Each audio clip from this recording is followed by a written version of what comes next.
Salut à tous, alors c'est Frédéric de la Vie. Alors aujourd'hui je voulais vous faire une petite vidéo pour vous lire juste un passage de l'éveil des consciences, hein, comme je le dis toujours, pour m'instruire je me relis et pour briller en société je me cite.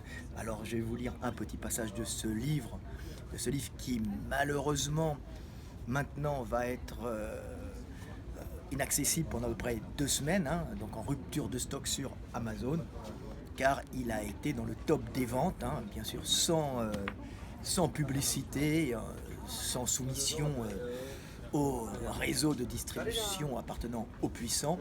Donc je vais vous lire un petit article pour vous faire patienter, petit article, petit passage, on va dire petit verset de mon livre qui s'appelle L'injustice du combat pour la vie.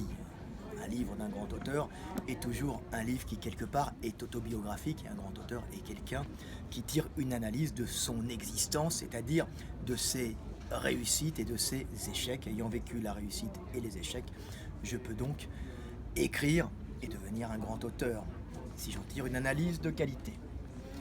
Alors, ce petit texte s'appelle L'injustice du combat pour la vie. En France, si tu n'as pas au départ un minimum de richesse pour assurer ta subsistance, toute l'énergie que tu mettras pour sortir de la merde, tu ne la mettras pas pour conquérir la femme et fonder une famille, ou tu ne pourras le faire qu'après avoir assuré tes moyens de subsistance de base. C'est-à-dire, si tu as réussi à monter socialement, tu auras perdu 10 ans par rapport au fils de riche qui, lui, aura pu se consacrer plus jeune à la recherche reproductive. La vie est ainsi faite. Soit tu restes pauvre et tu te consacres à la recherche reproductive en utilisant les aides sociales réservées aux pauvres, sans te battre pour monter socialement. Soit tu es déjà riche de naissance et tu pourras, grâce à ta richesse, que sauras gérer par ton éducation, rechercher en toute sérénité une partenaire pour perpétuer ta lignée.